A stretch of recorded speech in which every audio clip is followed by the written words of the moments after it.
7h. Vous êtes sur Radio Côte d'Ivoire, la radio numéro 1 sur l'info, le sport, 7h, seconde session d'information. Nous aurons une chronique aujourd'hui, ce sera une chronique société avec Ahmed Touré, juste après 10 minutes pour vous informer. La mi-temps, rien que du sport avec Serge Dakouri et Boukari Tapsoba à partir de 7h15 jusqu'aux portes de 8h. Bonjour à Jérôme Kouakou pour le journal. Bonjour Thierry Angeval, les titres de ce 7h. Sénatorial 2018, les premiers candidats se signalent enfin. Des listes de candidats indépendants issus des régions du Cavalier et du Grand Pont ont déposé leur dossier hier lundi à la CEI.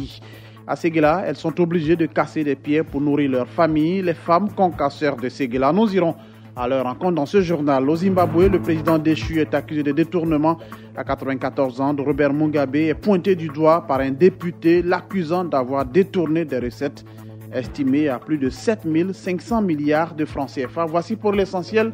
Bienvenue à tous.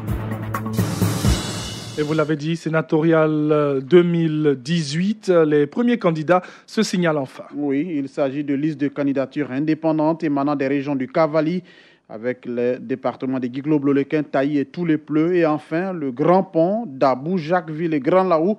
66 sénateurs seront donc élus au cours de ces élections. 33 autres devront être nommés par le chef de l'État, Alassane Ouattara.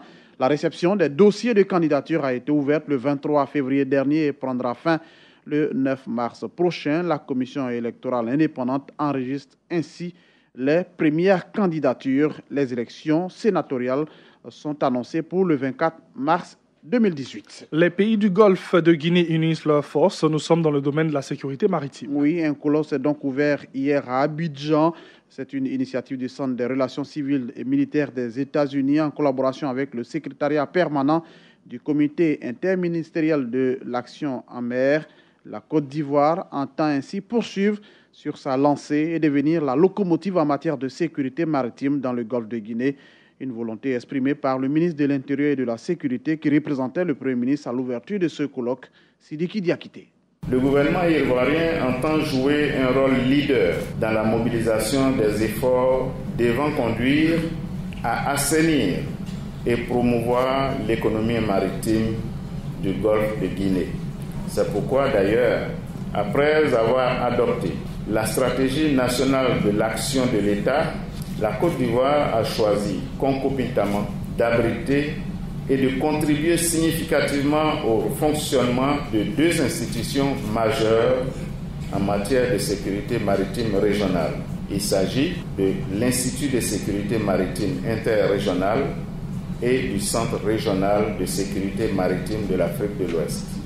Les douanes régionales, elles aussi, réfléchissent à un projet d'interconnexion. Oui, elles sont venues de la Côte d'Ivoire, du Mali, du Burkina, du Sénégal et aussi du Togo.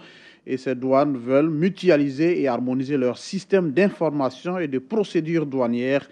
Il s'agit pour les différentes administrations et le comité de pilotage du projet, à travers la rencontre d'Abidjan, de voir l'état d'avancement, mais aussi relever les difficultés en vue de l'effectivité de l'interconnexion. Pour Sanogo Mamadou, secrétaire d'État chargé du budget et du portefeuille de l'État, cette interconnexion permettra aux différents pays concernés d'avoir les leviers pour l'élaboration des politiques économiques. Ce projet d'interconnexion s'inscrit dans le mouvement global de modernisation des administrations douanières, en vue notamment de faire face aux nombreux défis que la mondialisation ne cesse de nous imposer. Les bénéfices de cette interconnexion sont connus. Il s'agit notamment de permettre aux administrations douanières de disposer de données fiables et sécurisées, mais également aux autorités d'avoir une visibilité étendue quant aux choix et décisions stratégiques dans la conduite des politiques économiques. La CNPS, cette autre institution, a accueilli hier la cérémonie de salut aux couleurs. Oui, c'est une tradition initiée donc par le ministère de la promotion de la jeunesse. Chaque lundi, tous les premiers lundis de chaque mois, l'on se retrouve dans une administration pour le salut aux couleurs. Occasion pour le ministre Sidi Timoko Touré de rappeler les valeurs de la République. En chœur, l'hymne national a donc été chanté hier à la Caisse nationale de prévoyance sociale au plateau. Le directeur général de la CNPS, Charles Denis Kwasi, salue l'initiative. C'est opportun. Nous traversons des moments où il y a des soubresauts, il y a beaucoup de civisme en Côte d'Ivoire et c'est bon d'avoir cette piqûre de rappel et nous allons transmettre dans notre environnement de travail comme dans l'environnement familial et nous allons faire en sorte que tous ceux que nous allons côtoyer sachent qu'il y a quelque chose à faire pour que la Côte d'Ivoire soit un pays de paix où il fait bon vivre. C'est bien de se rappeler les symboles de l'État, de se rappeler que l'hymne national ça a un sens et que nous devons revenir à ses valeurs. C'est important. Parlons de droit. Les femmes magistrats de Côte d'Ivoire renforcent leurs capacités dans l'analyse des preuves en matière civile et pénale. La formation sous forme de conférence co-animée par 2 présidents de chambre. Une rencontre qui se tient en prélude à l'organisation de la rencontre régionale des femmes magistrats d'Afrique qui va se tenir très bientôt ici même à Abidjan pour un procès civil ou pénal. La preuve constitue l'élément essentiel. Niamien Joseph Arsène est président de la chambre à la cour d'appel d'Abidjan.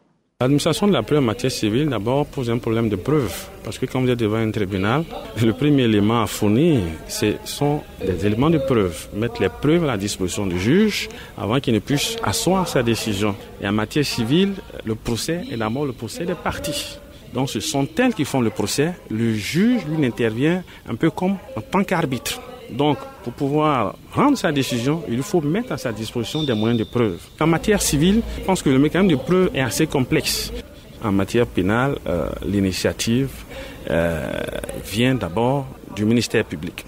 Le ministère public qui est un agent de poursuite, c'est lui qui doit mettre les preuves à la disposition du juge. C'est au juge d'apprécier ces preuves. Dans ce journal, 103 réfugiés ivoiriens regagnent le pays. Oui, ils sont 40 hommes et 63 femmes. Ils regagnent la Côte d'Ivoire après plusieurs années d'absence. Ils proviennent de la Guinée et certains ont quitté le pays aux heures chaudes de la crise de 2002. D'autres sont partis durant la crise post-électorale de 2010. Le rapatriement volontaire de ces réfugiés a été possible grâce au HCR et l'État ivoirien. Le chef de la délégation du HCR de Guiglo s'est réjoui de cette normalité retrouvée en Côte d'Ivoire et qui permet à ces réfugiés de regagner leur pays. Christopher Raymond.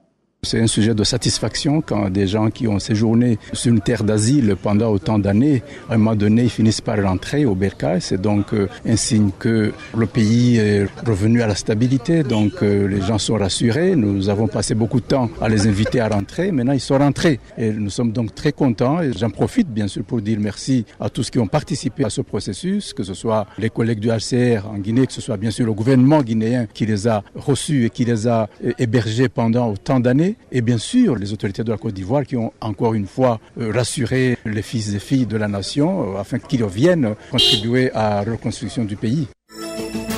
Le dossier du jour.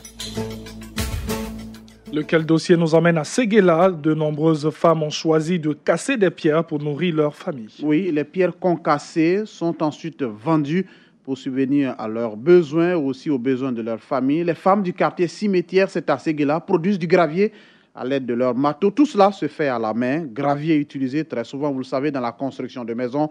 Alassane Koulibaly, notre correspondant sur place à Séguéla, est allé à la rencontre de ces braves femmes. Son reportage. Dès 7 h le matin, Keïta Mariam regagne le quartier Cimetière. Elle s'assoit sur sa petite natte au milieu des rochers qu'elle concasse à l'aide de son marteau. C'est le même rituel tous les jours parce que la survie de sa famille en dépend. Comme on peut débrouiller les kata be denu ya karango fiti nunuma ani fende ke ubro wati mina ka ula gba on yorola on va tira ole koso. Si tu vois, il fait ça tout le temps, c'est pour les besoins des enfants qui sont à l'école et puis aider les maris pour les besoins de la maison. Le métier est difficile et surtout quand on l'exerce sans gants et sans aucune forme de protection. Elle risque sa vie pour survivre dans cette activité.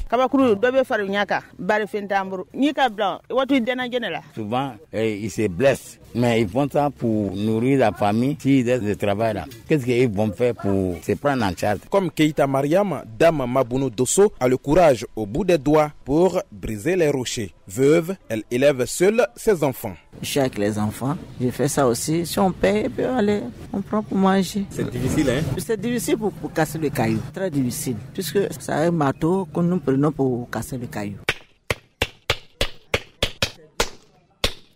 À Séguéla, elles sont plus d'une centaine de femmes qui se retrouvent au quartier Cimetière. Elles brisent et concassent les rochers à l'aide de leurs mains.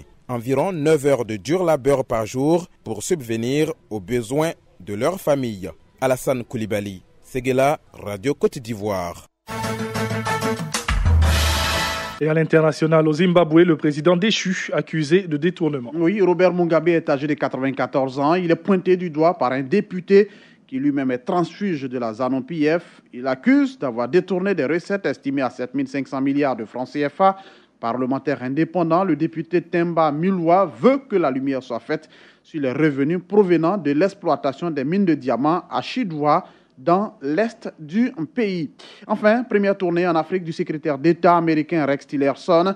Le numéro 2 américain entame ce mardi sa première visite en Afrique. Il sera sur le continent pendant une semaine et passera par le Tchad, l'Éthiopie, Djibouti, le Kenya ou encore le Nigeria.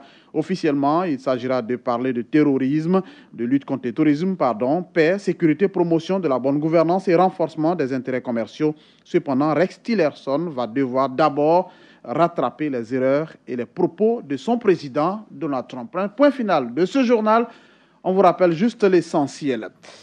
Sénatorial 2018, les premiers candidats se signalent enfin. Des listes de candidats indépendants issus des régions du Cavalier et du Grand Pont ont déposé leur dossier hier lundi à la CEI. Et puis à Séguéla, elles sont obligées de casser des pierres pour nourrir leurs familles. Les femmes concasseurs de Séguéla, nous étions à leur rencontre grâce à notre correspondant.